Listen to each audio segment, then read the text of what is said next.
All right.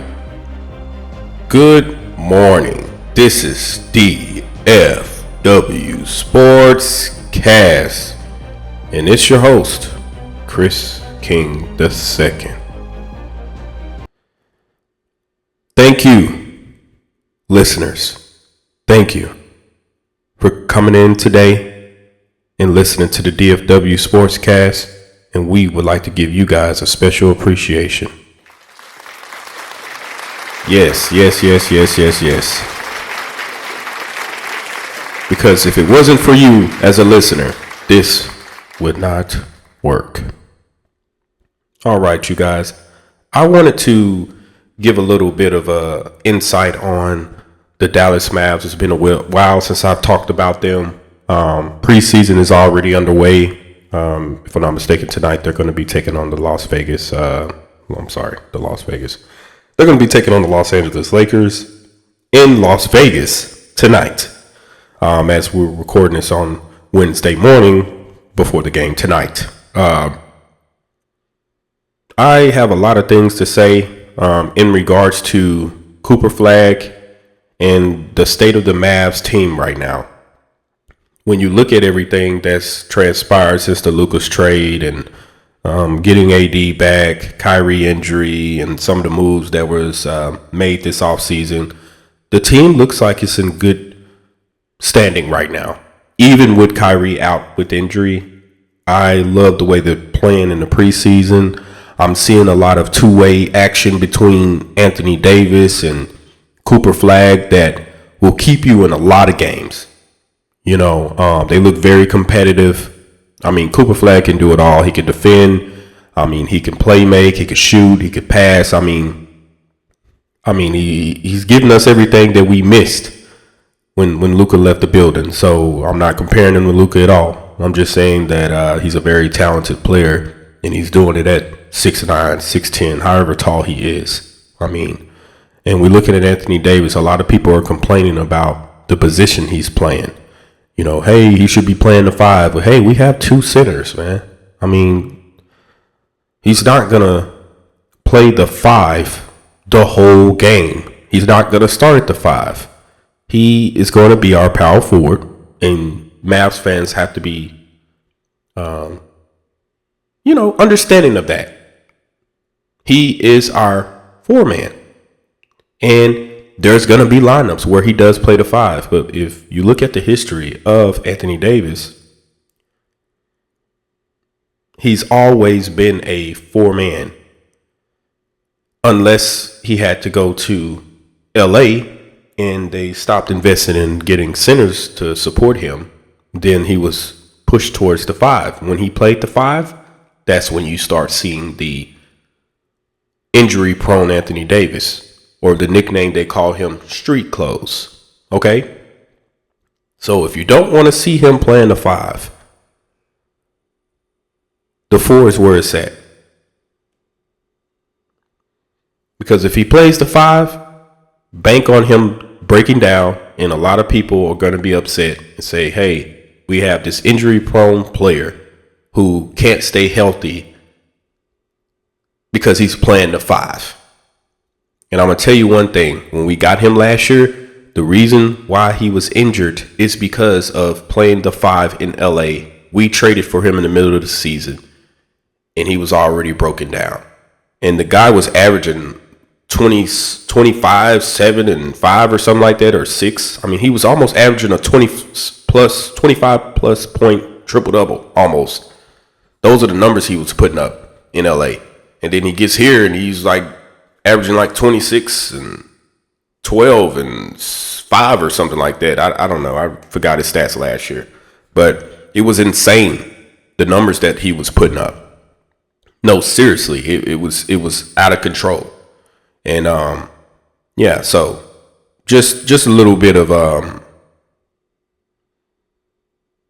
how I feel when Anthony Davis, the thought of him playing the 5 and the fans saying that, this is how I feel.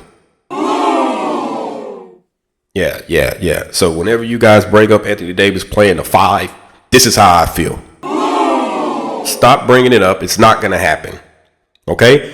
Anthony Davis at the 4, That's better. That's better. That's better.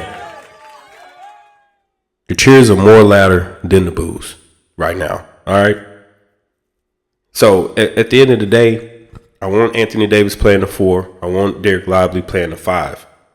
But here's the things. Here's the thing, guys.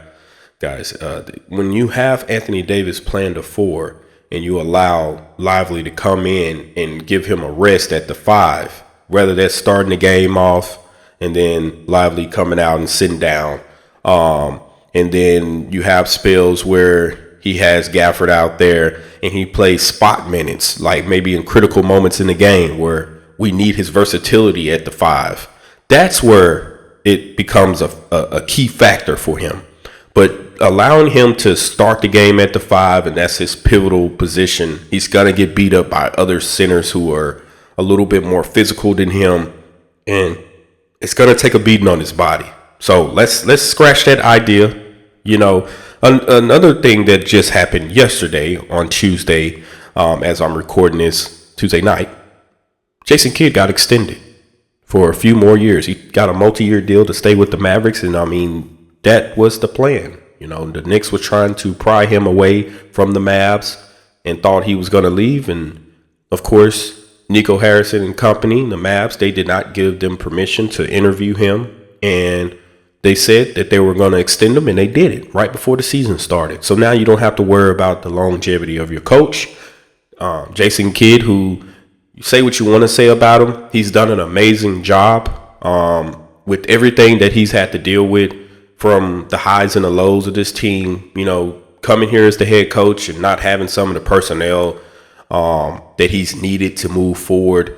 A lot of the deep playoff runs have been very pivotal because of him being the head coach and his smart and headiness when it comes to getting us prepared for these games. Even last year after the trade, he was able to get this team to focus, and it was highly competitive throughout the year, even making it to the play-in. So hats off to Kidd in his new deal with the Dallas Mavericks. Very glad to see him here for another couple of years. So shouts out to him.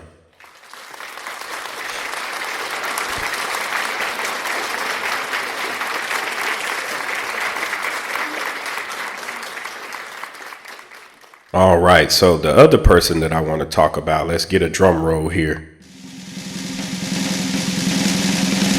All right, Cooper Flag, the number 1 pick in the 2025 NBA draft. My guy, Cooper Flag is just doing it.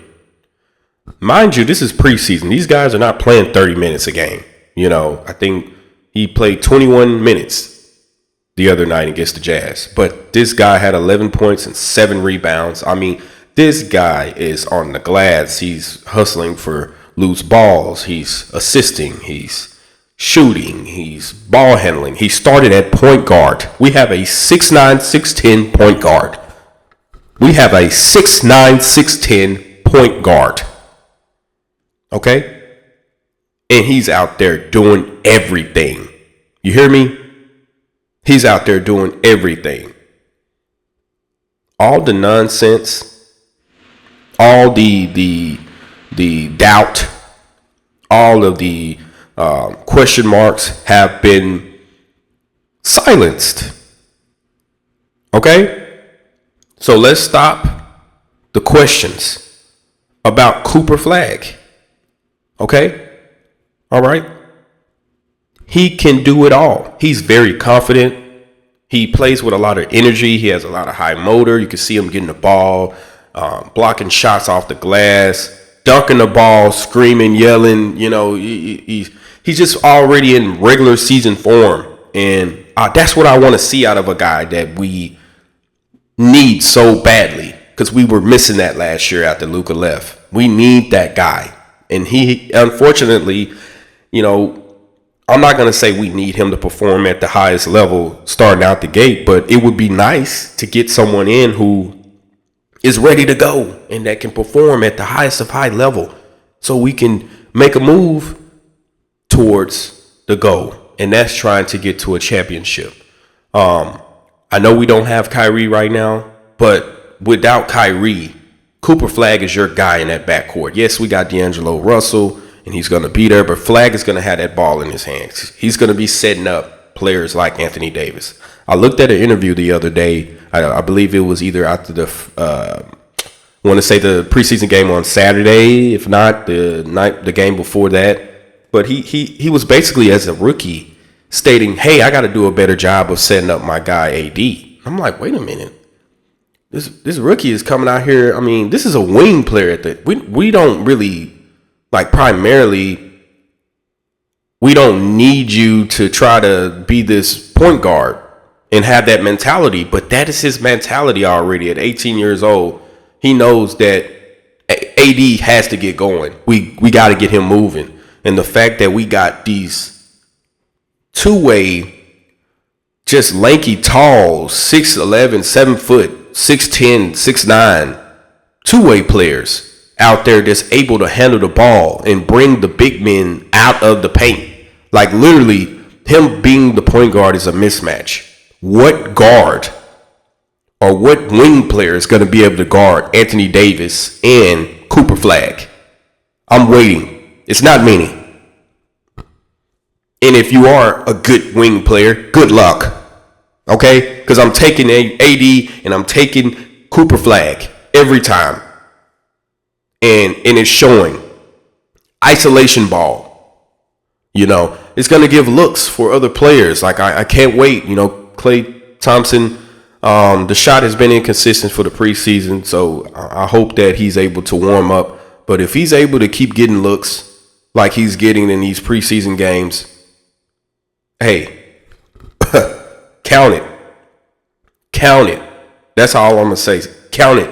Last year with Luka, the looks he was getting when Luka was on the team, when he left, he wasn't getting those same looks. I'm going to tell you one thing. He's going to get those looks today. And when he gets the ball in the top of the key, the corner, it doesn't matter. It is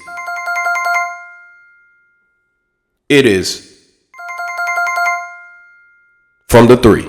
Okay? And then he's even putting the ball on the floor. Oh, you want to close out on me? I'm just going to roll to the rim.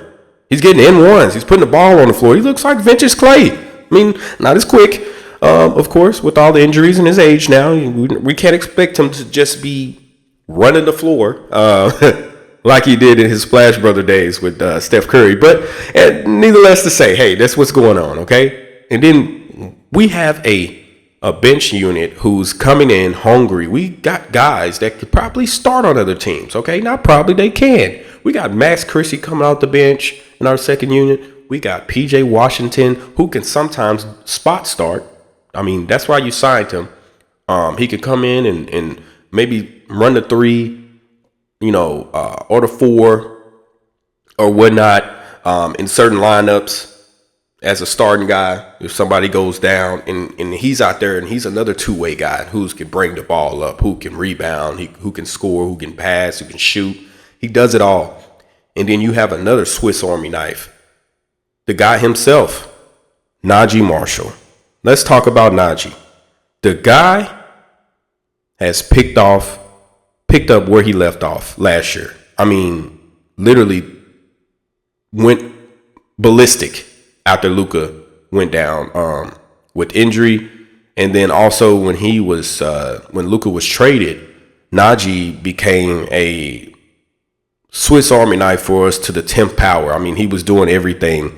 If I'm not mistaken, he had a couple of like double-double or triple-double type games. You know, just doing it all, shooting, passing, defending, you know, snagging a couple rebounds.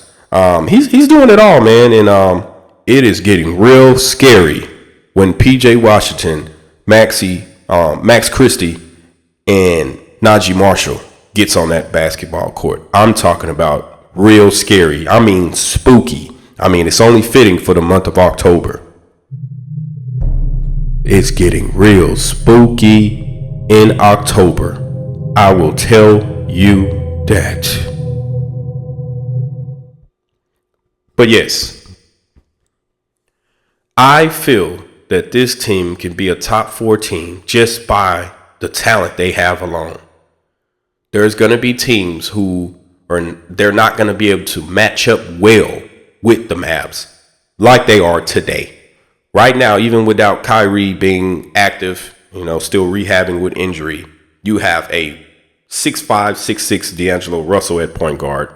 You're going to have a 6'9", 6'10" Cooper Flag. You're going to have Klay Thompson, who's 6'6", 6'7". You're going to have a 6'11", 7-foot Anthony Davis, and you're going to have a 7-foot, I guess they said he grew over the offseason, 7'2", 7'3", Derek Lively. That's just our starting lineup. I like our chances. We're running guys out the gym, if you ask me. And the only weak points on the defense might be Russell, or maybe Klay, but Russell gets a lot of steals. A lot of people haven't seen probably the highlights of how sneaky good he is with just poking the ball out. And let's not talk about him running the floor. When D'Angelo Russell gets the ball, we get it off the rim off a missed shot, or, we're able to push the ball in fast break. He's looking at AD. He can lob the ball up from anywhere to AD. He could do the same for Cooper Flag. And it's just going to get better. We're going to just get out and run teams. And that's how we can win. The shots and the set offense, all that stuff will come. But just us being able to be bigger and more physical than other teams and just running down the court for easy buckets. I just see a lot of scoring. But I also see a lot of defending. Like we're going to score so much. And then we're also going to defend also in that same element. So it's going to be exciting to see. I don't have really a lot to say. I know Daniel Gafford is out. Whenever he gets back, we'll see how that goes. I've been hearing a lot of rumors about him maybe getting traded, to kind of clear that lock jam at the center. But me personally, I don't think that's a smart idea. If you're going to continue to start Lively, then there's no reason to have to trade Daniel Gafford. And as bad as we were with injuries last year, those centers kept us in the game, and they both came back at one point in the year, and we're still able to have good games. And I just feel like the durability is needed for our big men. So you need as many of those guys as you can. We even had injuries to Dwight Powell at the end of the year because we were just hit with the injury bug so bad. So those are things you have to look into. You don't want to make your strongest unit your weakest unit. And I feel like if you touch any of those guys at all, that would just be horrible. We have big men rotations that can literally keep us in the game, and other teams don't have that option. We are confident in whatever big man comes in the game. I'm so confident we can put Dwight Powell out there at any time. We can put Derek Lively out there at any time. We can put Daniel Gafford out there at any time. And the reason why I feel so confident is because of Anthony Davis. Anthony Davis is already doing the work that needs to be done from a wing or power forward standpoint. And then you also have Cooper Flag, who's going to be doing the same thing. So it really doesn't matter who you put out there. We just need capable, serviceable bodies. All right. But once again, you guys, I want to thank you for tuning in to DFW Sportscast. Thank you so much for what you're doing, listening to this, subscribing, sharing, liking, commenting. Okay. Hit that notification bell so you can be up to date when I post. DFW Sportscast wants to thank you again. I just can't thank you enough. That's been my time today, you guys. All right. Chris King II for DFW Sportscast signing out. Have a great day.